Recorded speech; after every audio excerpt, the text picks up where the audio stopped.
Tonight, we're back indoors, but it's not going to stop Jordan Devlin and Alexander Wolf from tearing the roof off the place. Gentlemen, raise your beverages. It is an NXT party.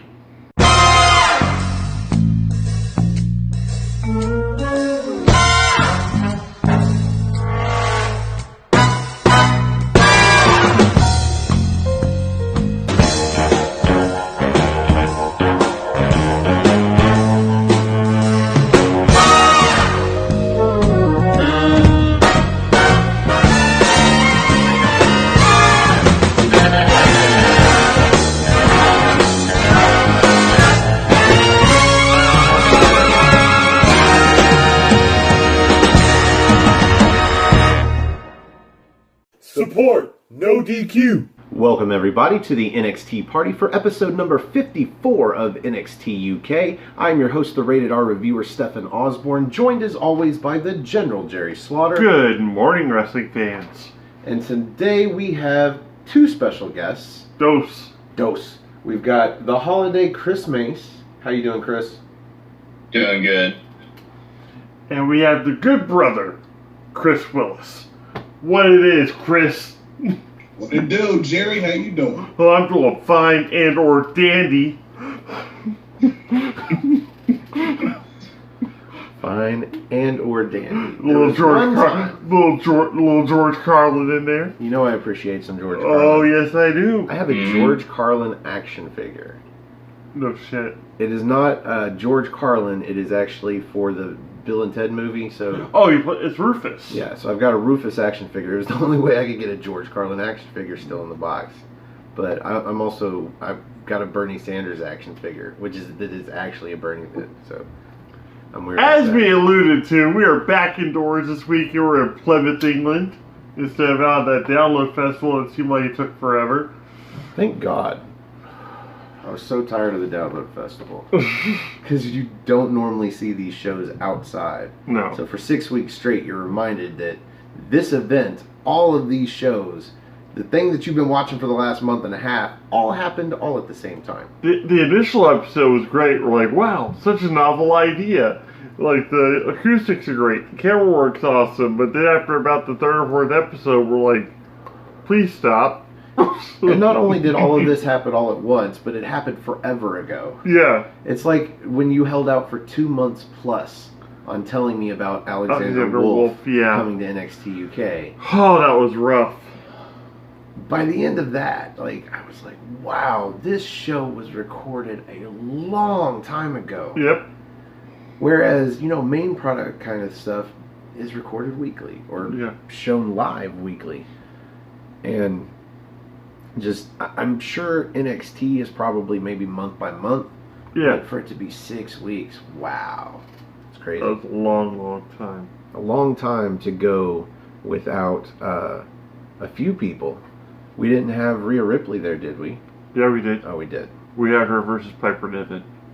No, who didn't we have? Jordan Devlin. We didn't have Devlin, but we get weeks. Devlin this evening. So they make up for it. But we start off tonight with Johnny Saint and Sid Scala in the middle of the ring. And you would think that they're there for a big announcement. Yeah. They make it seem like Scala basically introduces Johnny Saint. And he hands him the mic, and it looks like he's telling him in his ear. His lines. But it's all for him just to announce that they're coming to Cardiff to take over. And I'm like, we all knew that already, old man. I didn't even think he was going to get this far. I'm like, okay, he's being handed the microphone. He's not going to speak. Somebody's going to interrupt. But we were kind of right. Basically. Because shortly after that, we hear the all-familiar tones of Marcel Bartel telling them the people to shut up. We're coming out. Yeah, we didn't get the music, but that's okay. They saved that for later. Yeah. Spoiler alert. So, this is all for basically Walter to request a title shot or a title defense at Cardiff, but he wants to know who's left. Yep. And my favorite part of this was Marcel Bartel, or no, it was Alexander Wolf. Yeah. Physically taking the microphone out of Sid Scala's hand. Sid Scala's like, Scala you know didn't who I wanna give it was like 53 episodes ago? I was a wrestler. I will jump to you. I will jump so fucking hard. Now remember this. Alexander Wolf was the one who showed him some disrespect. Yeah. But yeah, Walter asked, who's left? And suddenly we hear Tyler Bates' music. Now, I'm not sure if it was his music or Mustache Mountain's music. No, that was definitely Tyler Bates' music, but I think Mustache Mountain uses it. They alternate between the rock thing that they do on occasion and the almost like smooth jazz that they come out to on occasion.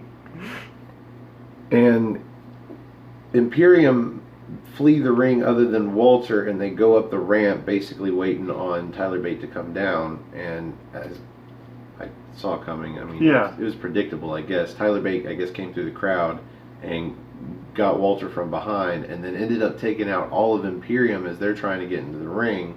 Like, just some sick kicks. Yeah. Well, let's talk about this real quick. Guys, I'm going to start with Chris Willis. How the hell do you think he kept those flip-flops on the entire time with all the kicks he was throwing? Man, I was like, he whooping ass wearing those sandals. I'm like, he never came off not once. Them enziguri, super kicks to the gut. I'm like, man, I really enjoyed that opening segment. I really did. It was great to see Johnny Sane again. Yeah. It really was. It was really great to see Johnny Sane. I'm not a fan of the flip-flops, but at least Matt Riddle has the decency, as you said, to kick the flip-flops off when he gets in the ring. Yeah. In this case, no matter how many kicks Tyler Bate threw, I think he might have glued the flip-flops, like use that tape. There was no flip, there was no flop, they were just there. He had them on the whole time. Yep. This is setting up Tyler Bate versus Walter at NXT UK Takeover Cardiff. Yep. And Scala basically makes that match right there, and it makes me think Scala's the one really running the show. Oh, absolutely. I've said that before. Like, Sid Scala is already more or less in charge. Johnny Saint's just kind of the face of the company, whereas like Sid Scala is the mouthpiece. He is the Metatron to Johnny Saint's god. Now, Chris Mace, did you see this coming, and do you see Tyler Bate as a credible opponent for Walter? Tyler, I saw this had to be coming because who was left to challenge Walter at this point right a second? Tyler Bate was the best fit for it right now, so I saw it coming. Like I said, he had to have duct taped his sandals on his feet because they didn't come off, but I think it's going to be a really damn good match, but like I said, I don't see Walter losing that title anytime soon, so it's going to be just another opponent for Walter to end up beating and going on. Now, I'm in agreement. I think Walter retains, but you think Tyler Bate is going to get his second? I think he's going to be. I think it's going to make him the youngest two-time champion. I think probably in recorded history, because he won his first title at the age of 18, 19 years old. He's just now turning 21, and that's good. And he'll be the first ever two-time UK champion. So. I wouldn't put it past him to put the belt back on him. I'm sure they're going to hype up that that's what he's going for, but him beating Walter, especially with Imperium, even if he had Pete Dunne, even if he had Trent Seven at ringside with him, they're still outmanned by one more guy. Yep. I think Walter retains. Chris Willis, what do you think? Walter or Tyler Bate? Walter.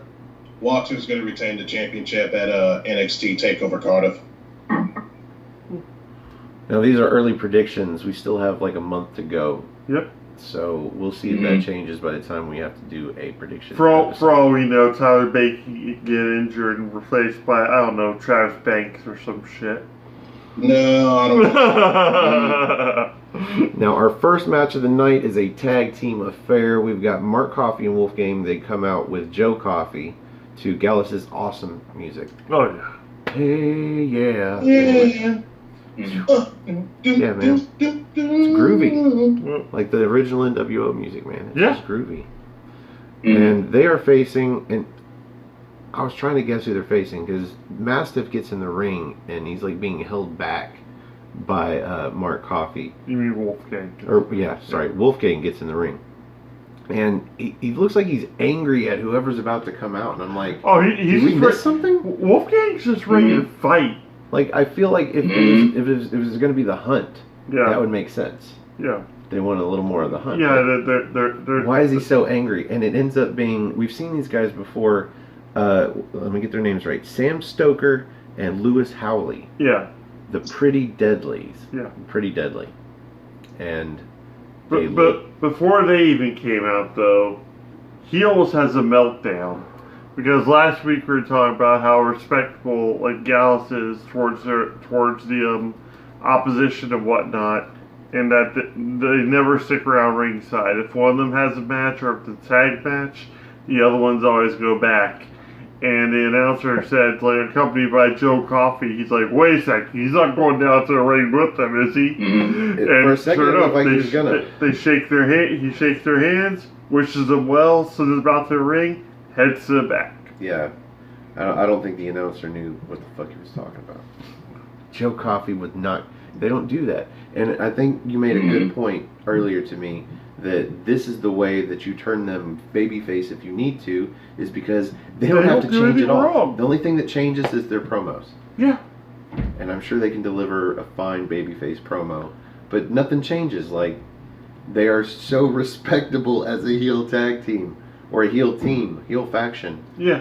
It's ridiculous. Well, the great thing about Gallus you can understand them. The great thing about Gallus is the fact that anything that they say, there's an element of truth to. This is their kingdom. Since it has been since, like, you know, episode 2, episode 3, they've well established that they're probably the most dominant faction. Imperium, way up there, coming in strong, but at the same time, Gallus has been there since the beginning, and yeah. I mean, you've got 3-man factions. We've seen Mastiff team up with the Hunt.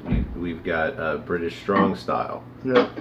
If they were all together, and I guess Pete Dunne is still under UK brand. He's just being loaned to NXT.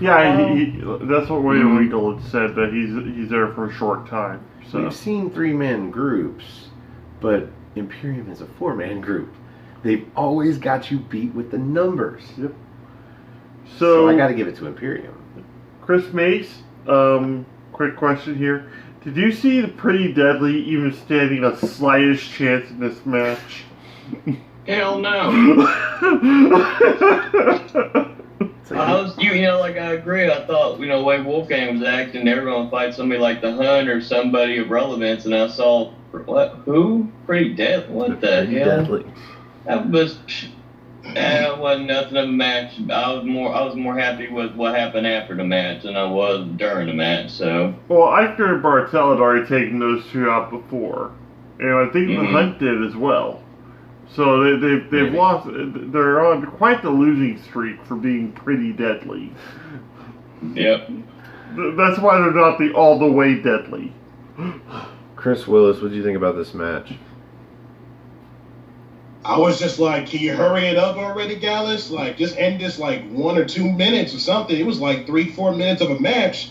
Pretty Deadly. They are 0-3 as a tag team. Yeah. I don't get this whole stick. You putting their hands in the pocket like, I'm so pretty. Yeah, look at me. I'm flicking my hair. Yeah, look at us. Yeah. The crowd's not embracing us. Oh no. Oh, we're gonna be dead. Yeah. Now, this could be a cultural thing. Like, their wardrobe might make sense in the UK for some reason, but to me it just looked like something that went out of date in the 70s, and he's wearing it like he's gay. Flamboyant. Yeah. Extremely British. Nothing wrong with that or anything, but he's wearing it like he's gay. Like Dancing Fools 2.0. Or the Heartthrobs. Mm-hmm. Or Chuck Palumbo. It wasn't so bad with the more or less pink leather pants and the floral shirts, but when you have one tied up above the navel, you're a little weird. That's what I'm saying. Like John Leguizamo and Tu Wong Fu. Yeah. Thanks for everything, Julie Newmar. I do have a few notes here. One thing that I really dug was this tag team monkey flip that Gallus did. Absolutely. Just 1 foot apiece, and that was cool looking. Now Howley gets the hot tag here at the end, and it was not a hot tag at all. He comes in just to be picked up for a full Nelson slam, and then the tag into Wolfgang, who comes in, and Mark throws. What guy was it? It was, he threw Stoker out. Yeah. I think this was Howley. He throws him into Wolfgang, who pops him up into a power slam, but before he drops the power slam, Mark Coffey does an enziguri to the side of this guy's head. Right to the face, dude. Right to mush. Yeah, we've seen this finisher a few times, and you like to call it... the percolator. Yes, I dig that.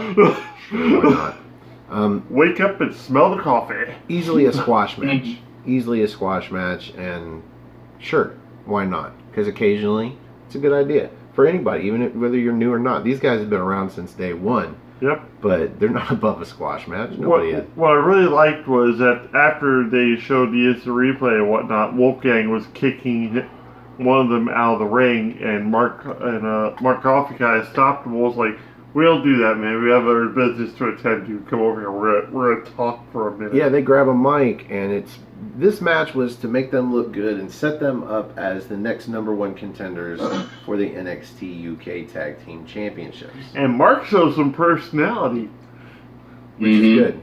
Which is good. Yeah. If only you could understand everything they said. I could actually understand Mark Coffey. I could never really understand Joe. Yeah, Joe is so bad. Mark even said soon, just like Zach Gibson would have, and it was just beautiful. There's a couple of times that he mimicked Zach Gibson. I think it was great. It was a really good promo, actually, by Mark Coffey, considering the fact that Joe usually gets the promos and he's so slow speaking. And I don't know. I think if Mark Coffey was the mouthpiece, we could see Gallus be a face. Well, I was about to say, if that's the case and they would somehow pull the victory, do we see Joe Coffey making a run at Walter?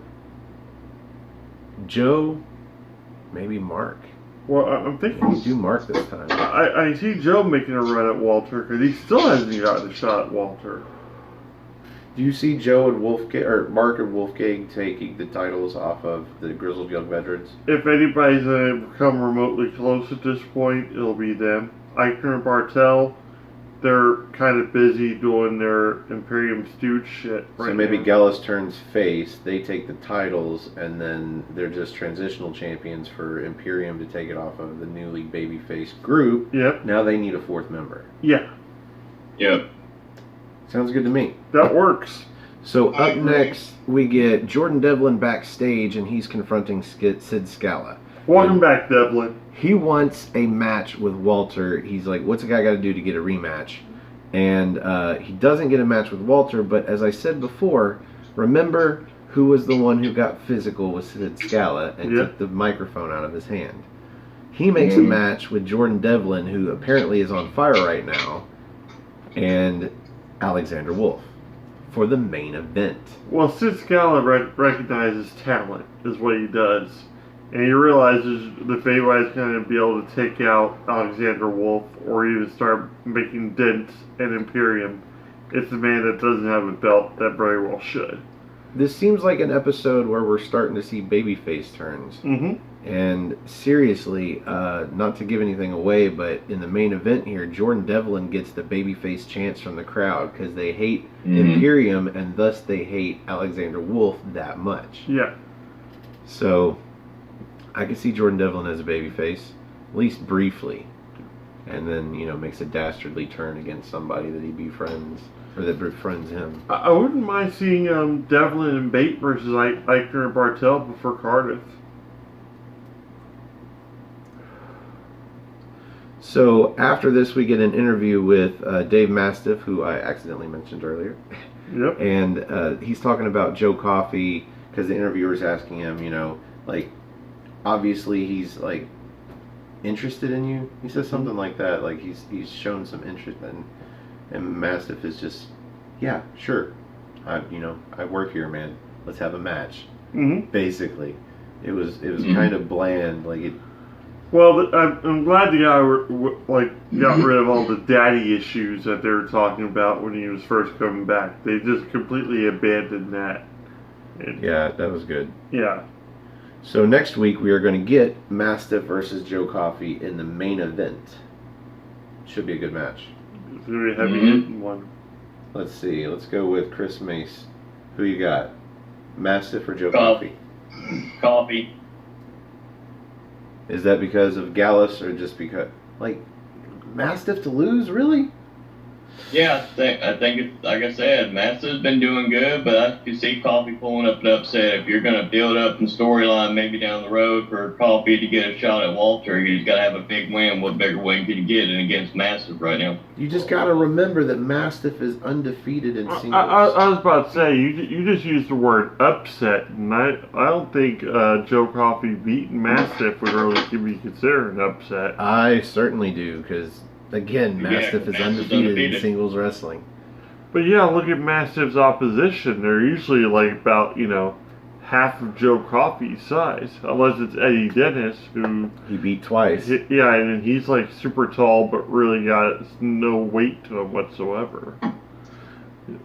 Joe Coffey's more of his build. He's more stocky and more power-based. I feel like we've seen Joe Coffey versus Mastiff already. Or maybe it was Mark or Wolfgang. Yeah, we've seen Wolfgang, we've seen Mark Coffey, but we haven't seen Joe yet.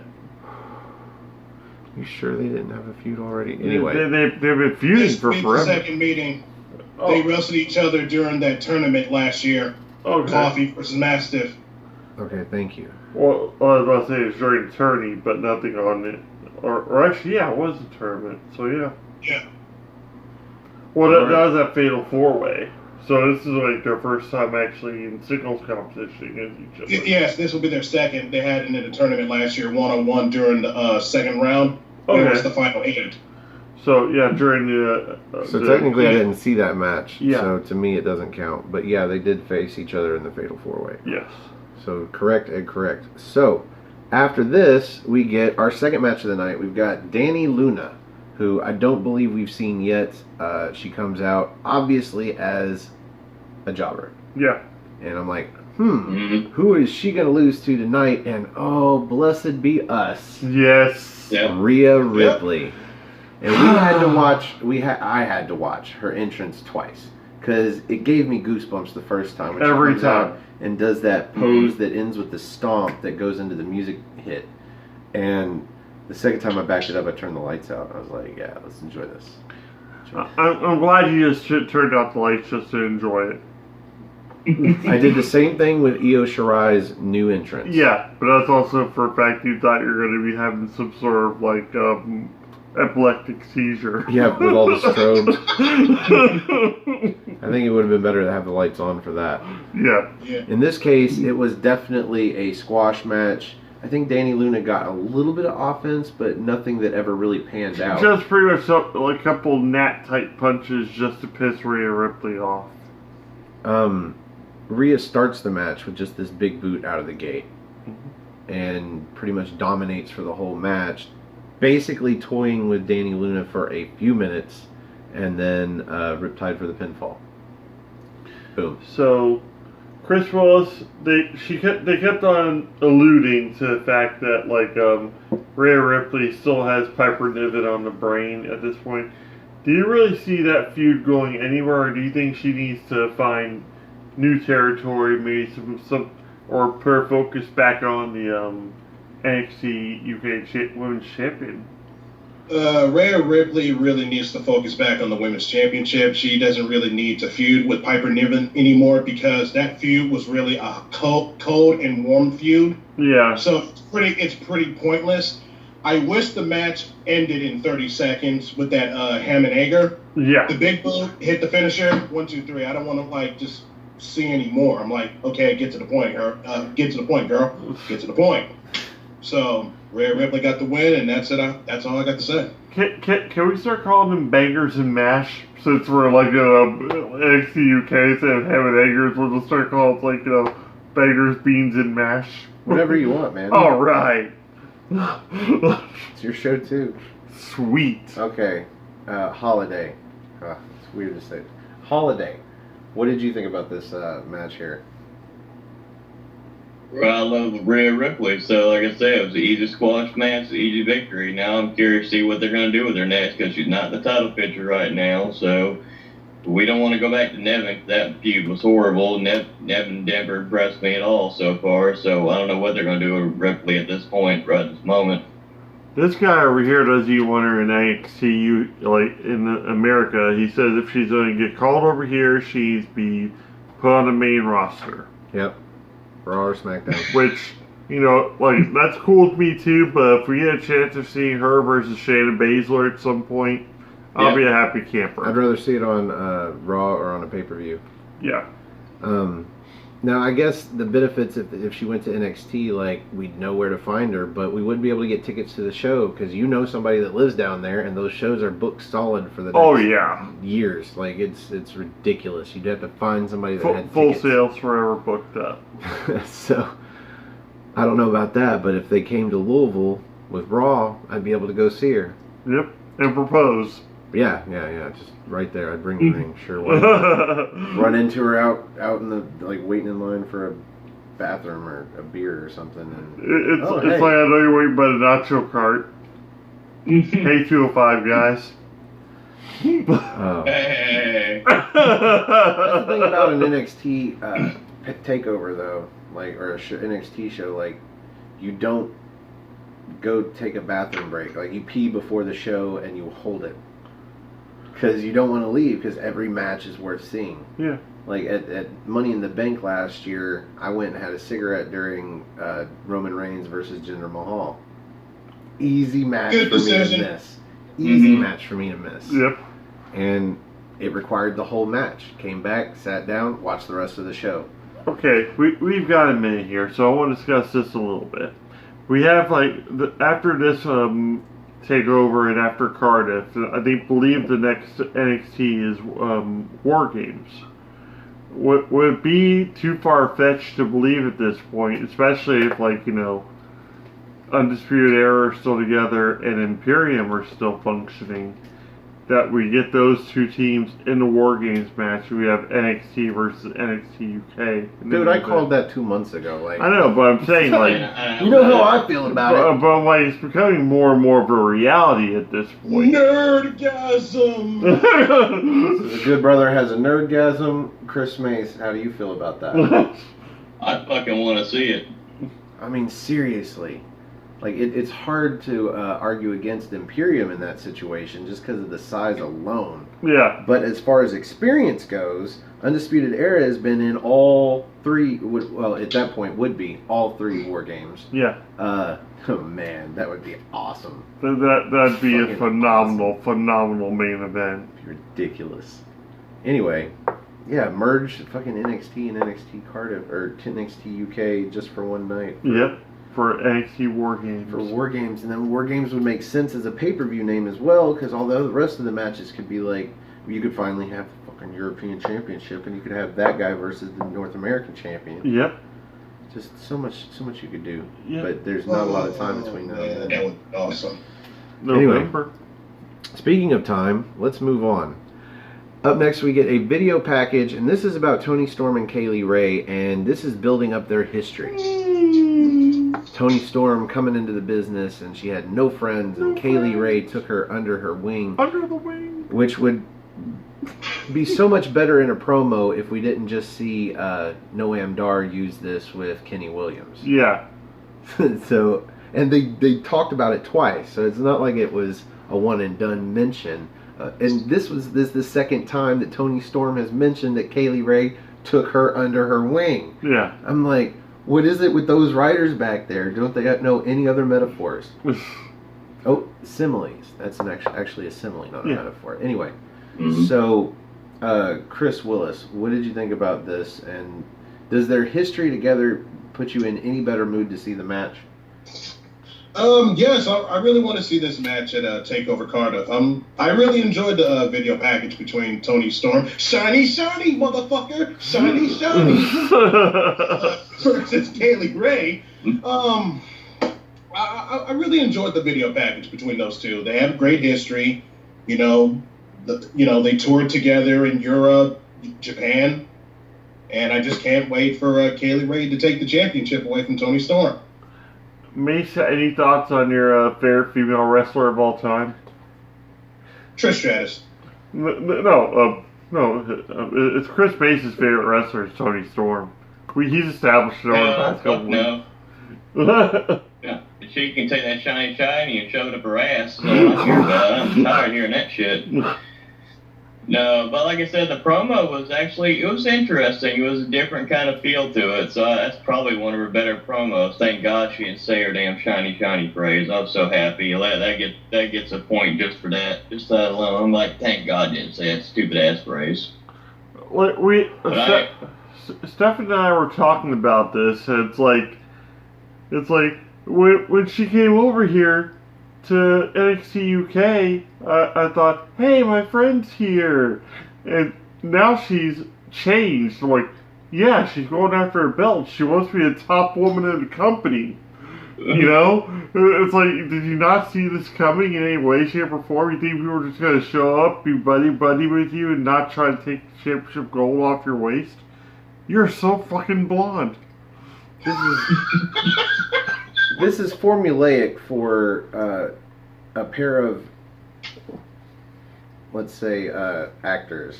Yeah. That happen to actually be friends prior to coming into the same company. Yeah. And they had tons of pictures, and I think they had a few videos of them from before. Yeah. And you could tell Toni Storm was way young. Yeah. Not that she isn't already pretty young. She's, 21 herself, 22? Mm-hmm. Yeah. So you're talking, she was probably 16 or 17 in those pictures with Kaylee Ray. And, of course, but these aren't the only two, and it's formulaic. You lay out all of this history, and then it makes you care, but like you said, she's going for the title.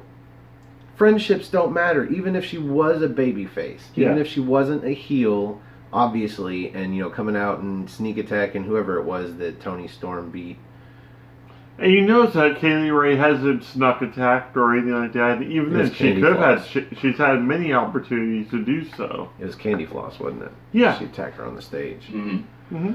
So, I don't think this gets me hyped for the match. No. My only hype for the match is hoping that Kaylee Ray, who herself hasn't really inspired me a lot.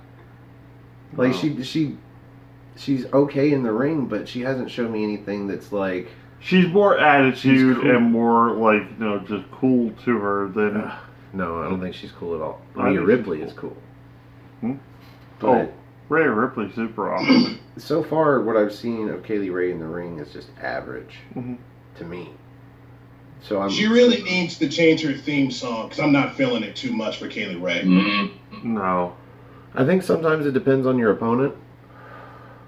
Like we were talking about Rhea Ripley and Piper Niven, and I think Rhea Ripley needs to move on from Piper Niven just because she doesn't get a good match out of Piper Niven. Yeah. They can each have good matches, but not together. No. Maybe it's the size of both of them.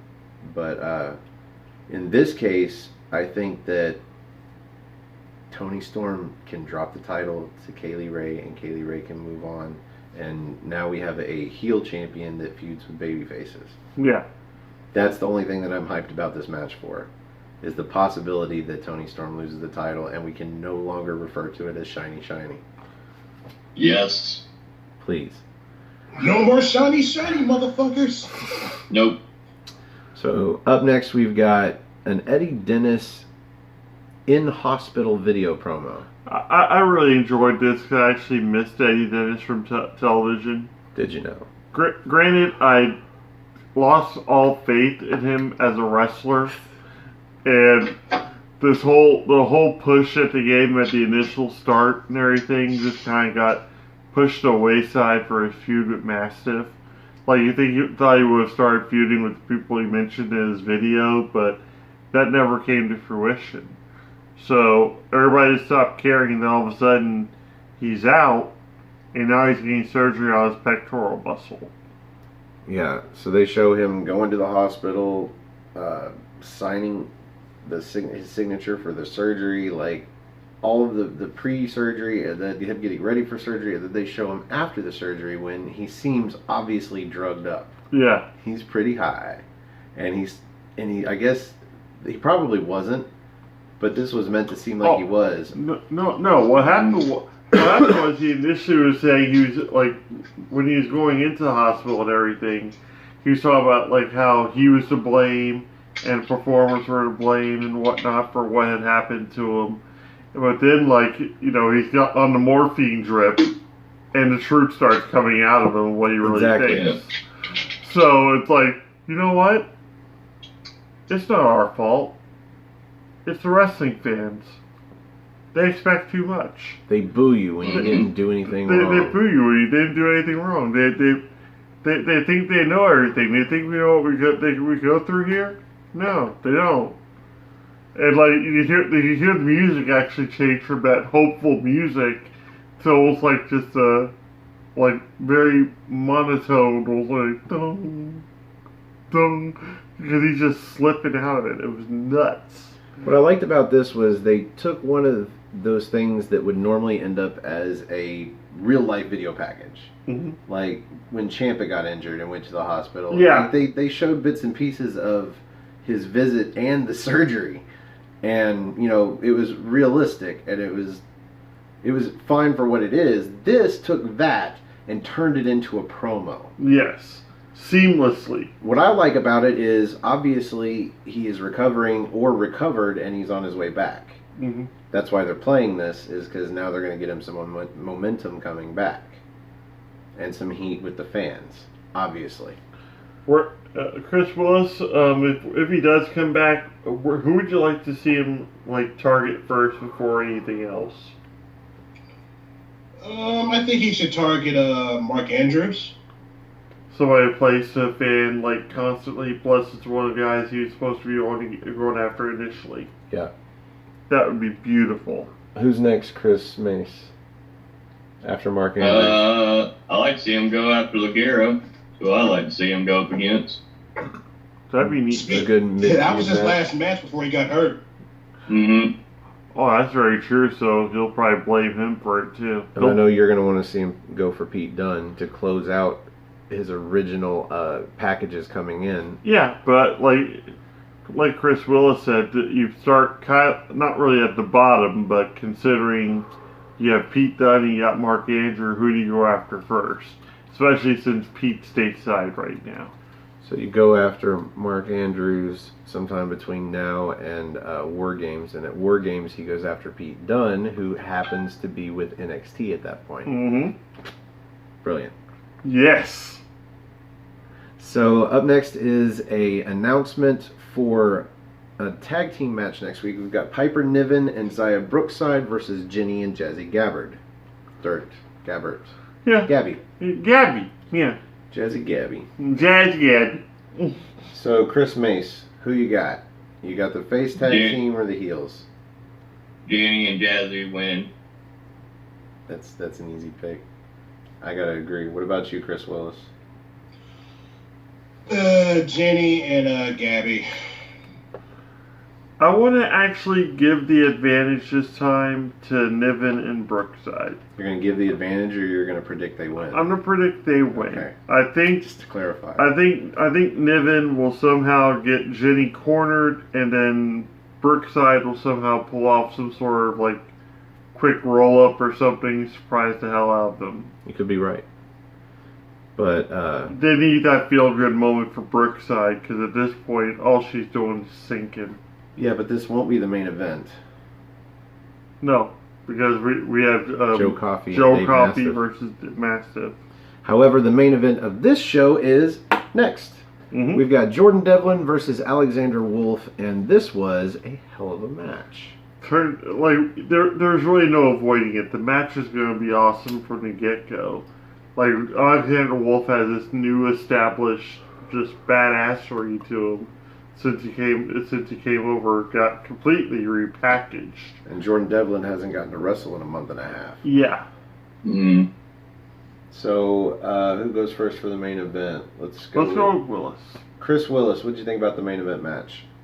Oh, I really enjoyed the main event between Alexander Wolf and Jordan Devlin. I know Jordan Devlin hasn't been in action for almost 2 months since the Fatal 4-Way for the #1 contendership. I really enjoyed the psychology of the match and the storytelling because Alexander Wolf was working on the ribs. Yep. That was the point of the match. And the selling was just perfect. These guys had an incredible match for like a good 13 minutes. It was really worth it, and I really enjoyed it. There was really no slowing in that match. It was perfectly paced out, I believe. The crowd was red hot for every single time. Wolf was just aggressive, very aggressive on the ribs. Yeah, he got Devlin up in almost like a power slam carry, but then dropped him with what most would use as a backbreaker, but he had him on his stomach. Gourd Buster, kind of a modified one. Yeah, and from that point, he just worked on the midsection the whole match to take out Devlin's base for a lot of his power moves.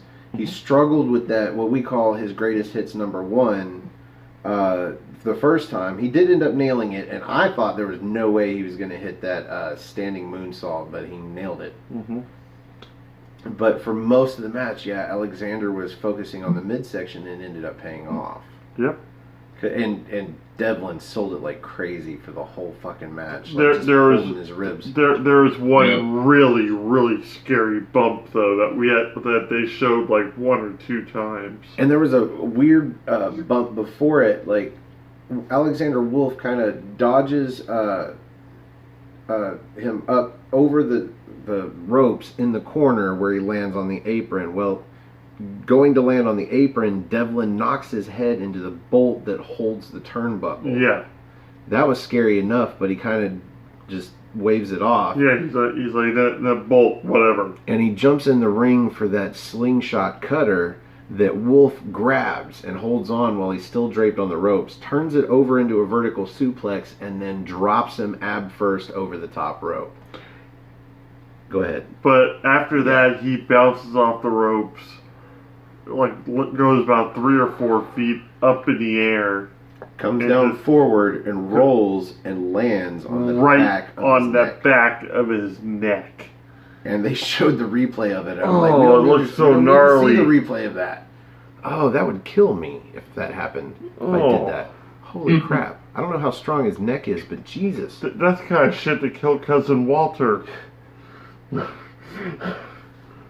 So let's see. After that, we had Devlin go for a roll up into a double stomp. It's crazy how he does it. He like from a wheelbarrow position. You know, he goes under the legs and rolls him up. In this case, he comes off of that with that double stomp, and he does it to the. Sell this debate for me and Stefan, please. Did he land on his dick? It looked like there was a double stomp to the dick. Yeah. Was it a double stomp to the dick? Like it, yes. That's what it says in my notes. Double stomp to the dick. All right. And then the greatest hits #1. And then he actually does hit the slingshot stunner and gets a near fall. And then counters the first powerbomb attempt from Alexander Wolf into this wicked headbutt that just drops them both, like stacked on top of each other. Devlin gets up first, and he's holding on to Wolf's wrist. So you know he's going to go for that Devlin side. And he tries it, but again with the abs, he can't do it, especially the way Alexander Wolf was sitting. Yeah. And so Alexander Wolf gets back up and he counters that with a forearm to the face and then goes off the ropes, but coming back, Devlin catches him with a Spanish fly. Near fall. Beautiful Spanish fly, very fluid. And then after that we get Devlin going up top, and I don't know what he was going for, but he misses. But he lands on his feet. You wait for the moonsault. Okay, moonsault, lands on his feet, and then comes running at Alexander Wolf, who turns around and kicks his head off. Mm-hmm. And he staggers to his feet just to get caught with we call it the sit-out powerbomb #1. He is perfect at that powerbomb. Mm-hmm. He drops him and lands with his legs over the arms in the perfect pinfall position as the dude hits the mat. Yes. It's amazing. So yeah, sit out powerbomb #1 for the 1, 2, 3, and Any final thoughts about this match, Chris Mace? I like the story. That definitely loved storytelling. I loved it. One of my favorite parts of storytelling was when Devlin's elbowing his Wolf's face, and you see Wolf just looks at him with a big old smile on his face, like, "Come on, bitch, give me more. Come on, let's go." Mm-hmm. That was just, like I said, this match was incredible. I love this match. Good brother. Any final thoughts on the main event? Oh, like I said, it was great. I really enjoyed it. Mm-hmm. Jerry, before we rate this bitch, I'm ready to rate, but we had to talk about what happened after the match before we. Yeah, we are going to rate the match, even though technically the final segment was a sort of interview. Like they were just like, "Hey, Tyler Bate. Hey, Tyler Bate, running out of the building. What's going on?" I know you're trying to get the Sizzler or some shit, but let's talk to you. And he cuts a babyface promo that he's about to go for the championship. Like, it really was nothing. Pretty much, this should have happened before the match. Yeah, it should have. Because that was a great match. So, any words about it, either of you guys? Just a basic promo. He wants to talk. Yeah, pretty much. Yeah. He got what he wanted. He wanted a title opportunity. And honestly, I wasn't sure if it was going to happen or not, because I thought they kind of wrote him out of television for a few months, but it only ended up being like 3 weeks. Yeah. So, sure, why not? It gives Walter, I hope, somebody to beat and move on to Mastiff. Trent Seven's going to be out longer than Tyler Bate was. Mm-hmm. If anybody's going to take the title, it needs to be Mastiff. Support! No DQ. That brings us to the end of the main event, and here on the NXT party, we like to rate the main event using good old-fashioned NXT. So, Chris Willis, as our newest member of the NXT team, you'll get to go first. Out of 5 spots of NXT, where do you rate this main event? Man, I was thinking about it after the match was over, and I'm like, man, what do I want to scale it? I'm going to give it 3 2/4. So 3.5. So that'd be 3.5? Yeah. My math serves me. If math serves me correct, a fourth and a fourth equal a half. Oh, I've never been trolled on my own show before. Chris Mace, how do you rate the main event? 3 3/4. A little higher. Yeah. Jerry? Dude, this for me was the perfect televised main event for an NXT UK show. Like, basically, you didn't have any title implications.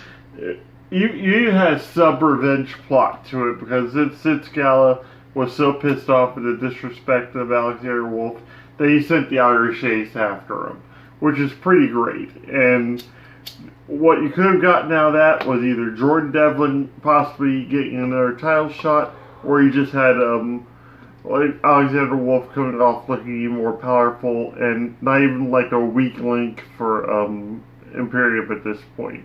It shows that the group is just as strong and still getting stronger. I'm going to give it a 4.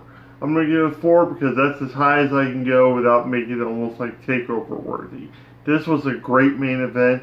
It had the storytelling. It had everything going for it. You can have a shitty show, pretty much, and then have that main event, and it makes up for it. So. Well, you know me. Yep. And I love this story.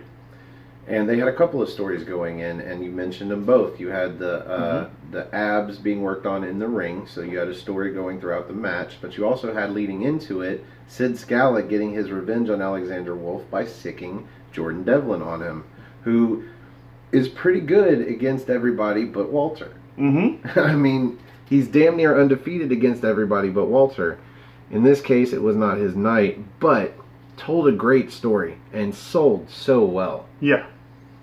And I have to call this a great match. I have to call it a great match.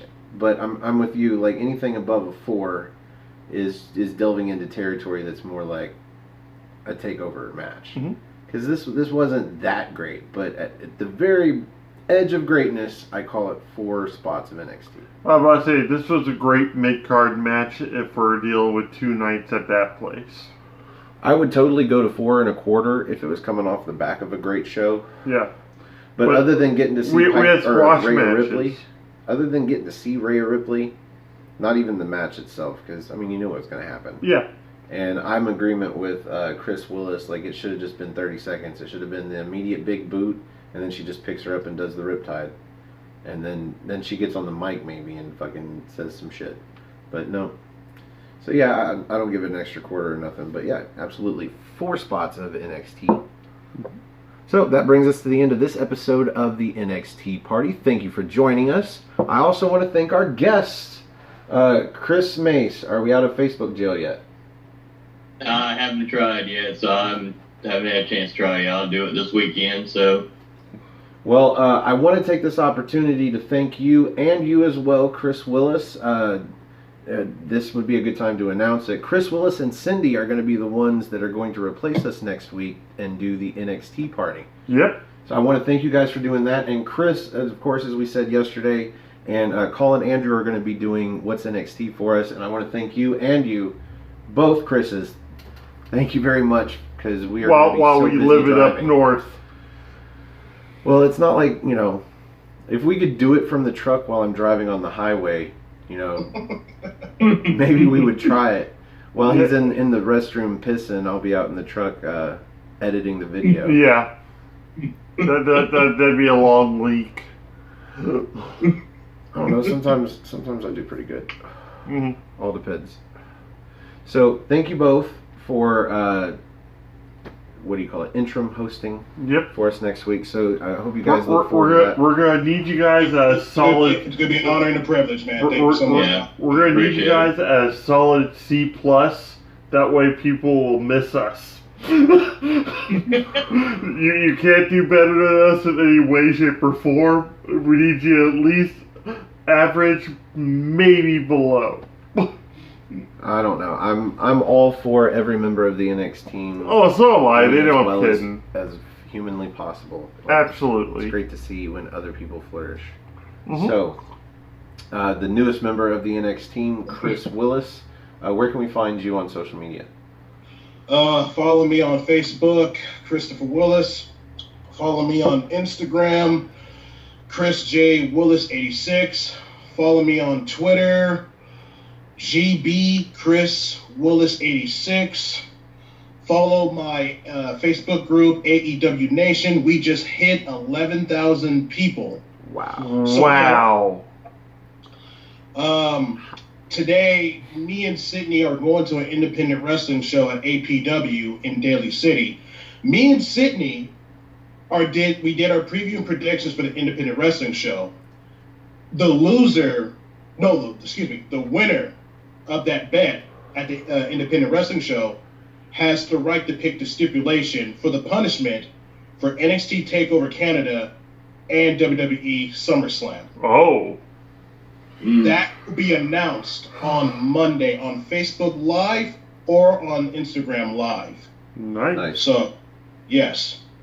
Cool. Well, thank you both for being on the show. And if you would like to be on a future episode of the NXT Party, come have a spot of NXT with us and help us review a future episode of NXT UK. You can find me on Twitter. Go to nodq.com/Stefan. That's STEFAN. Or if you just want to look me up on Twitter, it's at Stephen R. Osborne, OSBORNE. As always, the R stands for restricted. You can also find the gentleman on Twitter at NoDQ General, and my Facebook group Armbar, R capital ARMBAR exclamation point. Yeah, I didn't have to sing it because I knew they would. That was pretty. You were a little off key. You did all right. Yeah, I started some shit. Join us there. We have memes, discussions, just general tomfoolery, all wrestling. But don't try to add us on Facebook as friends because we just won't do it. Yep. And if you have Instagram, you can add me at osborne.stefan. But mostly we want you to add our channel, Aftermatch Wrestling. All one word, AFTERMATCH, Aftermatch Wrestling. That is where these videos go first and in HD. We are on That's our high way. definition. Yeah, high def.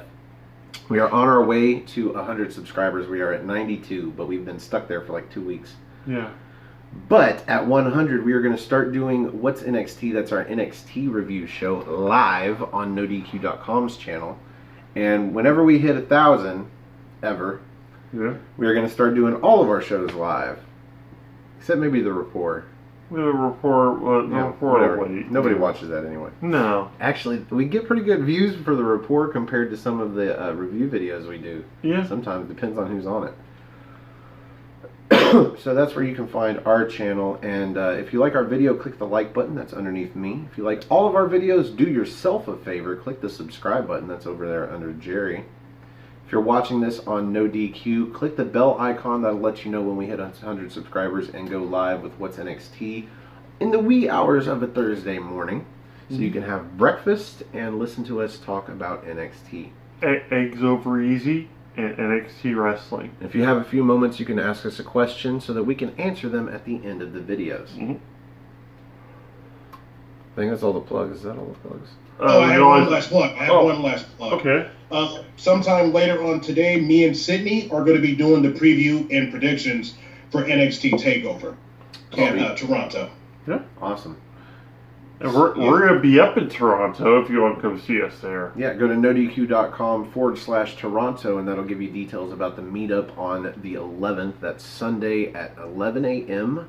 before SummerSlam. At the Verst Union Station. Yeah. It's going to be German sausage and beer.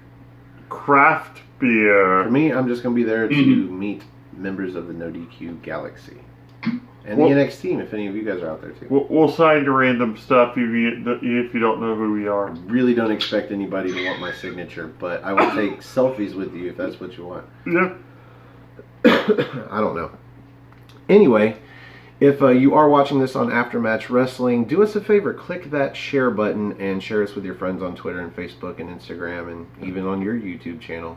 If anybody likes NXT or NXT UK, maybe they'll like watching us too. Mm-hmm. So, for the good brother Chris Willis, for the holiday Chris Mace, for the General Jerry Slaughter, I am the Wizard of No DQ, Stephen Osborne. Thanks for having a spot of NXT with us, and we will see you NXT time. Have a good day, y'all. Cheerio.